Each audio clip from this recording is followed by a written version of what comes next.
Niklsun here, and welcome to Coming Soon Movie News with Niklsun. I'm your host, and on this show we're going to be breaking down all of the day's movie news and kind of giving a little bit of background into what it means for the production in general, such as casting decisions, trailer announcements, director announcements, things like that. So, without any further ado, let's get started with today's hot topics.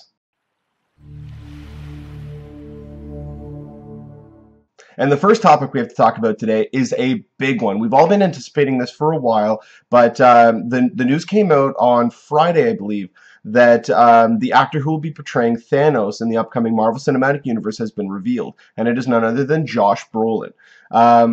The one thing I got to say about this came right out of left field. In terms of looking for someone to play Thanos, I would have never selected someone like Josh Brolin, not to discount what the guy's capable of.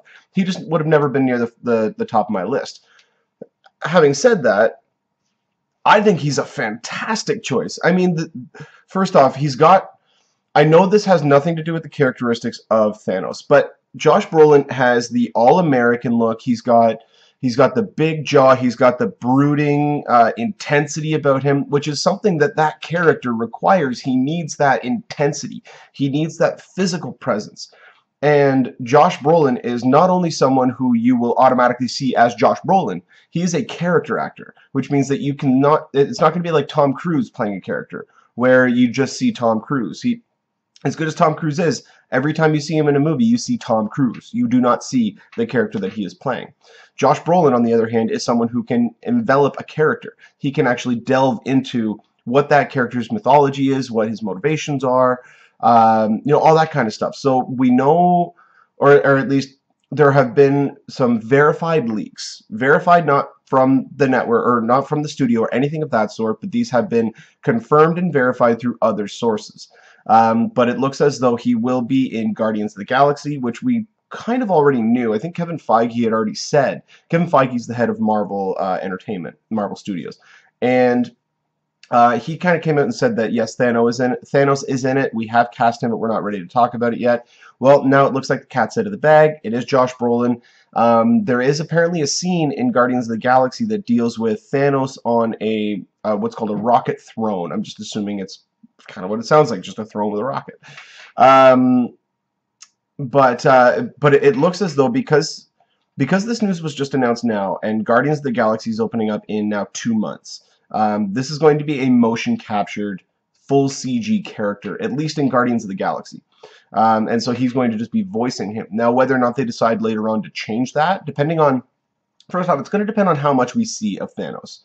The actor who portrayed him in the Avengers, there's been some speculation that he may actually be the physical presence of Thanos, and then Josh Brolin will just be giving the voice, which Josh Brolin has one hell of a voice. He's one of those actors you will recognize just when he speaks. Even if you can't see him, you'll know who he is.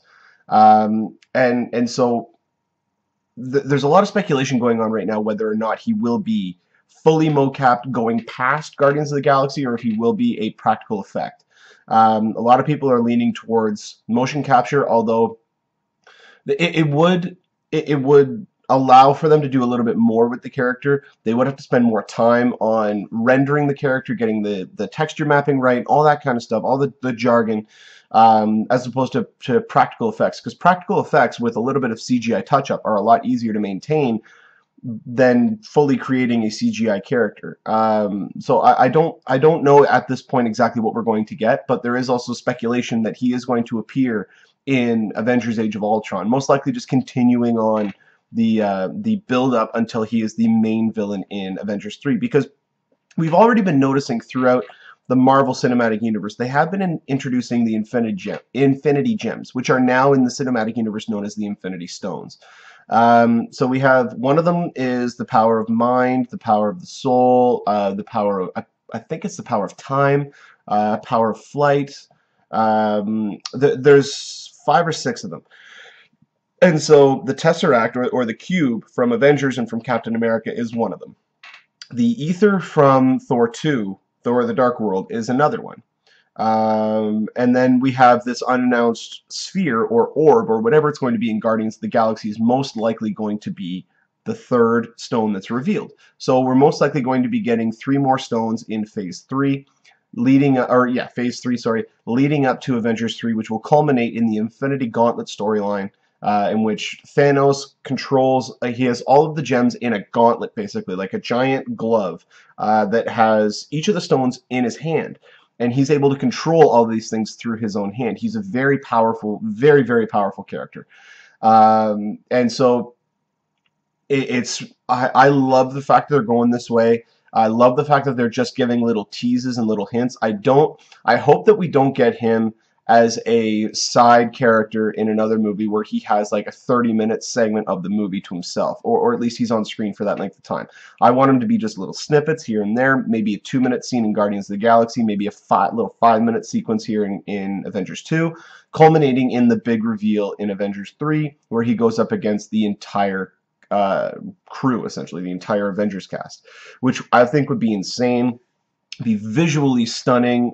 Just everything about it would be fantastic. It would be a great crescendo to the Avengers trilogy, because one theory going around is that they're going to do Avengers 1, 2, and 3, and then they're going to hold off on Avengers films for a bit. And they're going to focus on standalone characters and then come back with a new lineup in Avengers 4 or whatever they're going to do.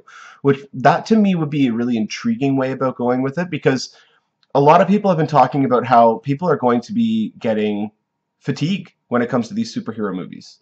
There's so many of them coming out, and now they're coming out in increasing amounts. Like, not only do we have this year, we had a Fox movie, we had a Sony movie, and we have 2 Marvel movies. Well, we're soon going to be getting expanded Sony movies, expanded Fox movies, where we're going to be getting 1 every year. Marvel's going to be putting out at least 2 every year. Now we got DC joining in, which is going to be putting in at least 1, if not 2, a year, starting in 2016. Universal still has Namor the Submariner, which is a Marvel character, and they are, I know they do, they don't necessarily have plans, they don't have a script or anything, but they are looking at bringing that character to the screen, and they are developing him right now.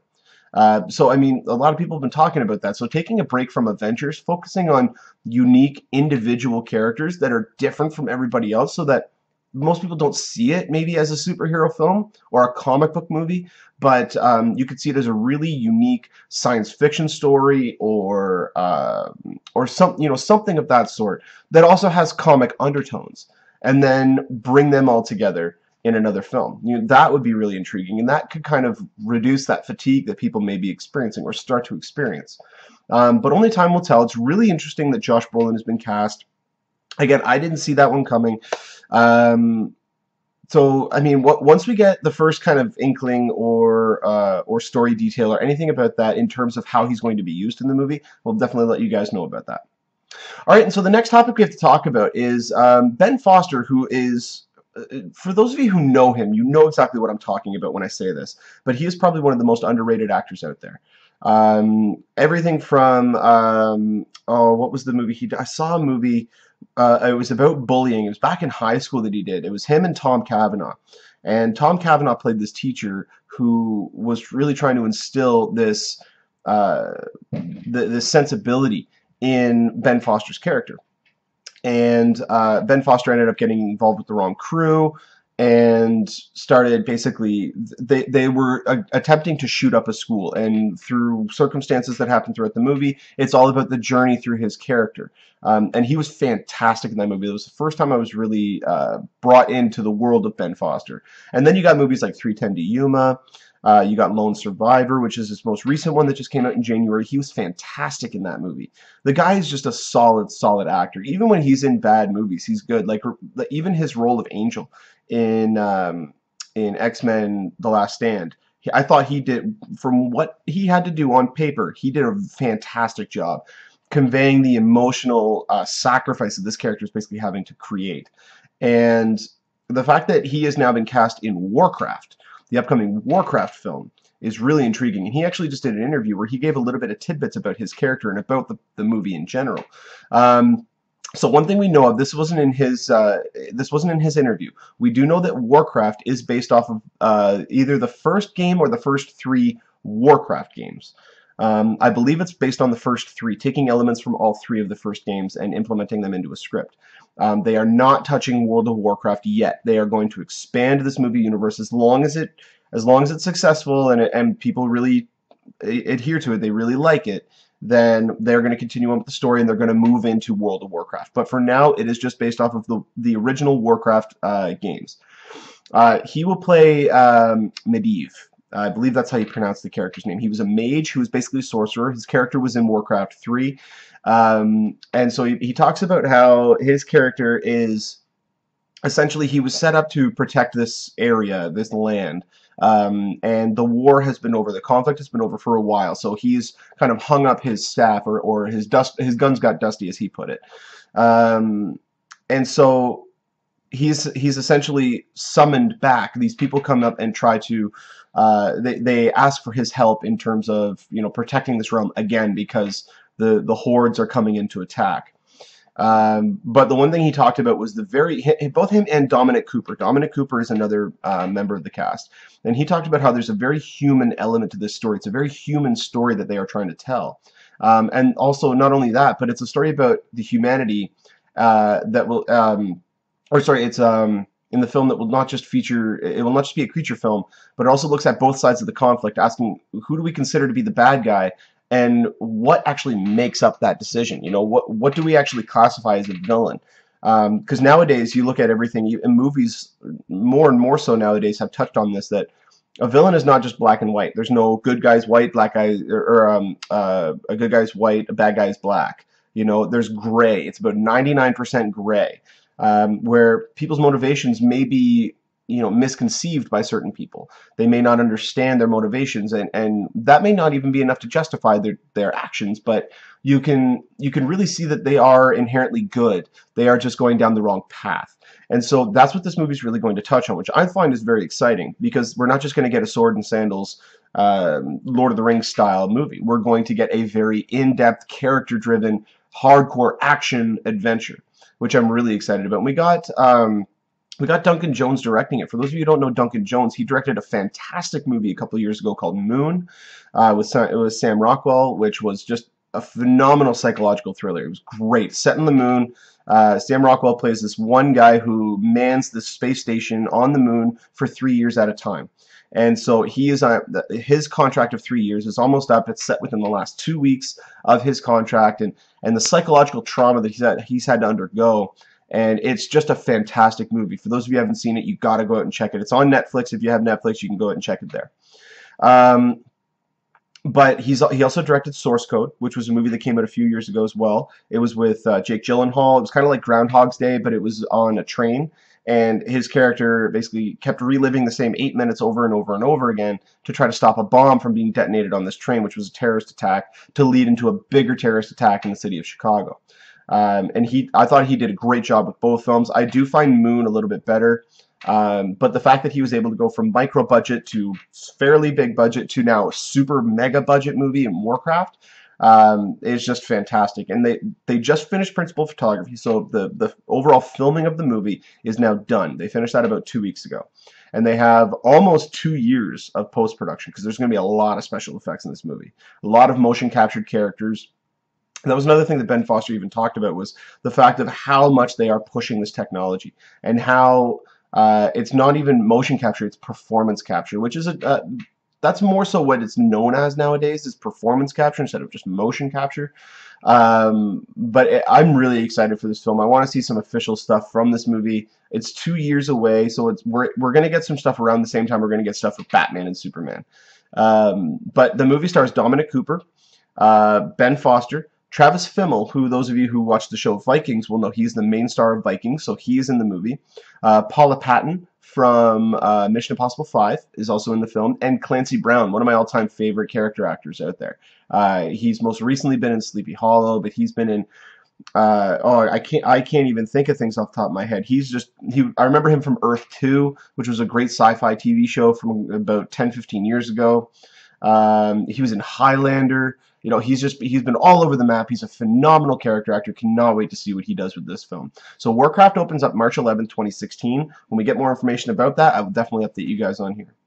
And the final hot topic we have to talk about today is a little bit more information has come out about Jurassic World. Now, before I continue on with this, I do have to let you guys know that if you don't want to know anything more, then you can skip ahead in the video, because I will be touching on things that will be considered spoilers. Most importantly, the concept art for what the new dinosaur is, or at least what we believe is going to be the new dinosaur, has emerged. So I'm going to be talking about that. I'm going to show it up on the screen. So if you don't want to know anything about it, or what the dinosaur is going to look like, or anything of that sort, then skip ahead in the video.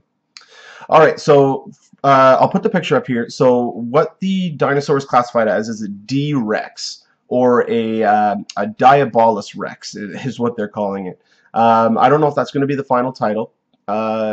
I'm hesitant. It sounds a little cheesy, but as you can see, it's keeping in with the design of a dinosaur, so there's no drastic alterations to the species in general, or we're not going to see it with, you know, wings and actual skin and fur and all that crap. No, it's a dinosaur. It looks like a dinosaur. We can rest at ease. Again, this is all, whether or not this is confirmed, that this is official, we still don't know. As far as I'm aware, this was tweeted out by a Jurassic World fan site. But you can, in the image, you can somewhat see the elements of the snake. If that is one of the components of the new dinosaur, was the snake. And so you can see with its elongated neck that curves, its jaw that looks like it can really dislocate and really open up. And God, it looks damn ferocious. It just visually and constructively, it looks like a combination of a T-Rex and a Velociraptor. That's terrifying. It's absolutely terrifying. So I mean, if this actually ends up being real, and again, we don't even have a good size comparison. We don't know how big this thing is. We've been told in the past that it is going to resemble the size of a T-Rex, which means that it should stand about, I think it's about 25 feet tall. It's about 40 feet long and about 25 feet tall is what it should be. But also, one other report from this is that the original visitor center from the original Jurassic Park will also be included in the film. Not a redesigned or not an updated or anything like that. No, it's the original visitor center from the original film. It may even be part of the tour, showing that, listen, this is what happened when you lack on security or this, that, and the other thing. It could be part of that tour, which I think is really cool.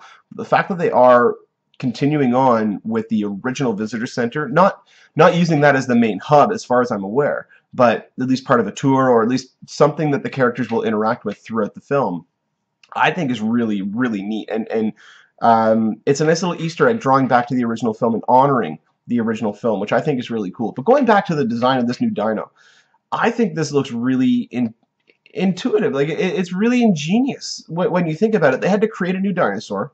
They've kind of taken elements from other dinosaurs, which you can tell, but it's going to be something new. The one thing that's going to make or break this, though, we need to see it in motion. A picture cannot do anything justice. Perfect example, Quicksilver from X-Men Days of Future Past.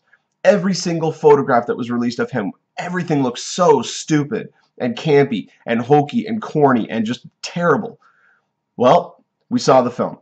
He was the best part of that movie, because we saw him in motion. We finally got to see what the character looked like moving around. We finally got to see what he was in context. And so this dinosaur, first off, it's concept art, so it's not even final rendering. This is not a full CGI'd creature. This was just created in a computer, not final render. So even at that point, they could still do little tweaks and touches to the film. But the movie does come out next summer, so we're going to get a better understanding of what it looks like in the months to come. But the fact remains that we are getting a brand new dinosaur, and it actually looks cool. It does not look weird or creepy or anything. Well, I mean, it does look weird and creepy, but it doesn't look bad, at least in my opinion. It does not look bad. I'm optimistic about the look of the dinosaur. I find that it looks really cool. Other people are probably going to disagree with me, but that's the whole beauty of film. But the fact remains, this movie's happening. We're getting Jurassic Park 4. Like, that to me, I remember when I was, how old would I have been? I was 6 years old when I first saw the original Jurassic Park. And I still remember the first sequence of the Tyrannosaur coming out of the Tyrannosaur paddock. And just seeing that claw, the hand go up on the cable, and then the head come up with the goat in its mouth and swallowing the goat, head turning. Oh, my God.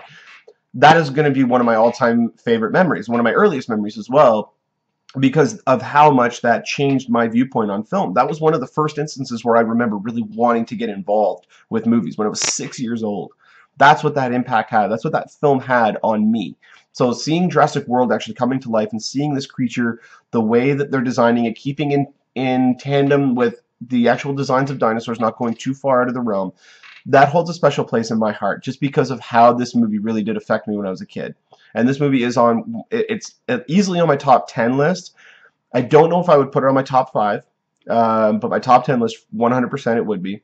But I'm really excited about this movie. The more and more information I see, the more I really get excited for it. So the more information we get on here, I will update you guys, and let me know also if you're really intrigued by this the spoiler discussion, because if you want, what I can do, if you guys do like that, if you like hearing about spoilers or like hearing about more in-depth information that could potentially change the viewpoint of the movie or at least give away certain elements of it, I could do an entirely separate show once a week where we delve into just heavy spoilers about things that have been confirmed or things that we know about, because there's a couple of movies coming out, Secret Service being one of them, where I know one hell of a plot point for that movie, but I'm not going to talk about it on the show because it's a major spoiler for the movie.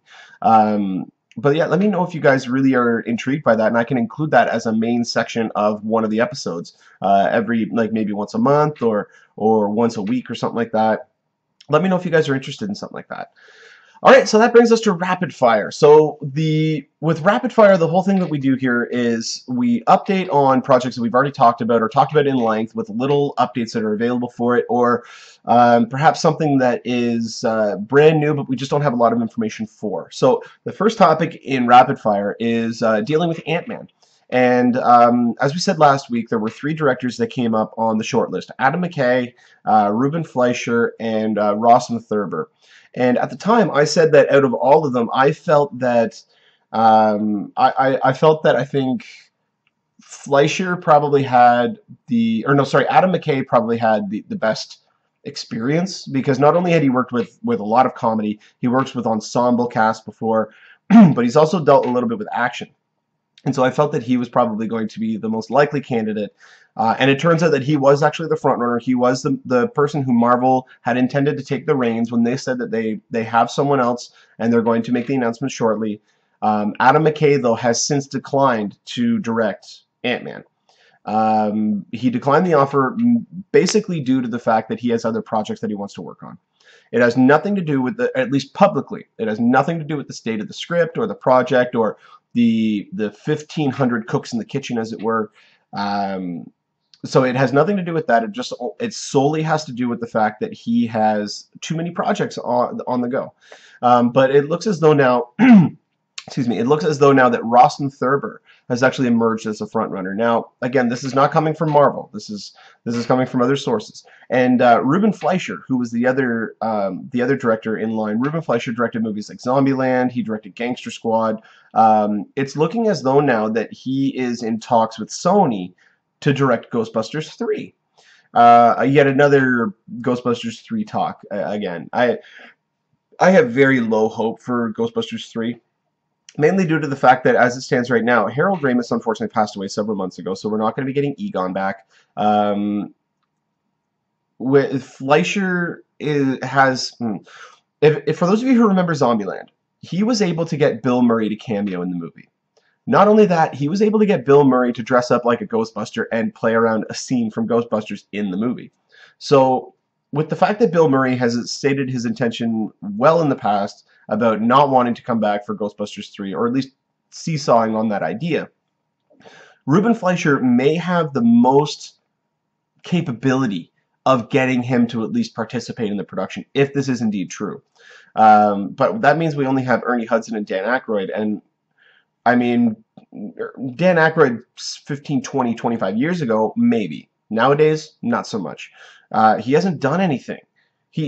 I mean, when actors like that just don't do anything, first off, they lose their appeal with the audience. They can kind of lose the spark that people loved about them, the thing that drew people to them, because they just haven't been doing it in a long time. So, I mean, with Rawson Thurber coming back in as the front runner, I don't know how I feel about that. He's done strictly comedies. I think he was the lowest one on my list originally. Out of all the 3, he was the lowest one on my list just because he hasn't done a whole lot. And I mean, I really enjoyed We're the Millers. I love Dodgeball. I mean, he's a great comedic director, but being able to handle something in the Marvel Cinematic Universe with high-end special effects, action sequences, all that kind of stuff, if he has a great team around him, then he can probably pull it off. Look at what James Gunn was able to do with Guardians of the Galaxy, at least from what we've seen from the trailers. So the film, as far as we know, is still scheduled for release July 17th, 2015.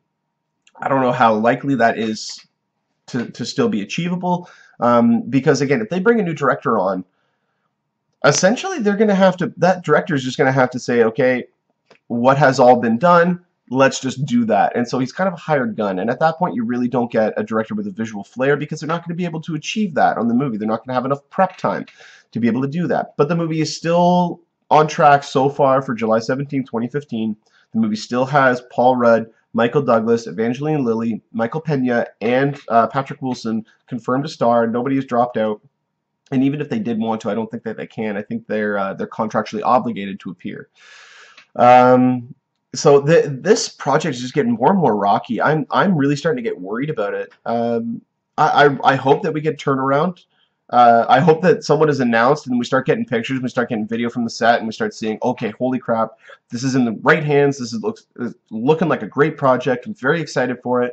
I'm hoping we get to that point. But as it stands right now, there's been too much bad press and bad publicity about this project to really get me excited for it. All right, and so the last part of Rapid Fire actually has to deal with a movie that's coming out this week. So with Edge of Tomorrow opening up on Friday, director Doug Liman, who has done movies in the past such as Bourne Identity, he did Mr. and Mrs. Smith, he did Jumper. Edge of Tomorrow is tracking amazingly. It's in the mid-90s on Rotten Tomatoes right now. People are saying it's just a phenomenal film. I'm really excited to see it. And by the way, that will be my episode that I review on Friday. So I will be reviewing Edge of Tomorrow. So check back on Friday for my review of that. But Doug Liman has actually just done an interview where he's talking about his next film that he's doing, which is an adaptation of the video game Splinter Cell. So a couple of things that we know about the film. He reiterated these in his little interview that he did. So it's starring Tom Hardy as Sam Fisher. So Tom Hardy will be portraying the character of Sam Fisher, which has been the character in all the Splinter Cell games up to date. But he will be a younger Sam Fisher. It will not, because Sam Fisher was born during the Cold War. He was born in the late 50s. He joined up with the CIA in the 80s. So they're going to be retooling that for more modern audiences. I think he's probably, you know, he's going to be a Gulf War character probably. Stealth will be the main advent of the movie. We know that for a fact. He came out and said it. One question that was asked to him is if Sam Fisher will have his trademark goggles that he wears, his three-prong night vision goggles, multi-vision goggles as it were actually. And he said that Doug Liman repeated with saying that elements from the game will be included from the movie, but also, or will be included in the movie, but also certain parts of those elements will be stripped away from him. And that's a fascinating aspect to Doug Liman, is to see, what is this character going to be like without all of his gadgets? You know, it's kind of like James Bond without his gadgets. What's he going to do? And so with someone like Tom Hardy in the role, that to me is fantastic.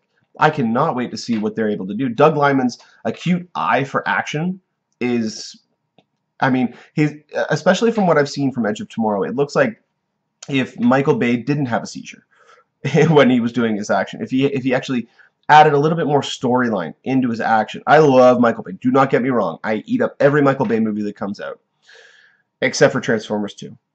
But when it comes to someone like Doug Liman, he has the capability of taking this action and really putting a storyline behind it, which means you care about those characters. And that's one thing that unfortunately is missing from Michael Bay movies, is you just really don't care about the characters. You care about the popcorn, fun, pulpy action. So it's really intriguing to see that he's going to be going more of a stealth route with this. I'm really intrigued to see what level of action he's able to do. This is obviously going to be a big budget movie. Don't think of it as being like a $40 million movie where it's stealth and he just goes up to stab somebody and shoot somebody here and there. No, there's going to be big action sequences. There's going to be massive explosions. I'm assuming big car chases. Knowing Splinter Cell, I'm assuming there's going to be a major scene on either a boat or a plane, which the movie will probably open with that. And knowing Doug Liman, he opened Bourne Identity on a boat. So, I mean, I could see it being on a boat. So I'm intrigued by this project. The more and more I hear about it, I get more and more excited. So there's no release date set yet. As far as I'm aware, they are planning a 2016 release. As far as I'm aware, But when we get more information about this, I will definitely update you guys on the show. Alright, well that'll do it for us here on Coming Soon Movie News with Niklsun. Thank you so much for watching. You guys have been a great audience today. Don't forget to click the subscribe button down there in the bottom corner so you can get updates whenever I upload a video. Also add me on Twitter at Niklsun, Niklsun, to get updates on all of your movie-related information. And go ahead and check out our website down here at the bottom of the screen. You can go to movienewswithniklsun.ca, and on the contact section there's actually a way for you to email in questions or topics that you may have about films in general, about the industry, or anything of that sort, and I will go ahead and answer them on Friday episodes when I do my review. I also do user-submitted questions. So submit your questions in there or in the comment section, or you can even submit them to me on Twitter, again, at Niklsun, Niklsun, and I will answer those on every Friday episode. So without further ado, this has been Niklsun. Thank you so much for watching. You guys have been a great audience, and you enjoy the rest of your day. Take care.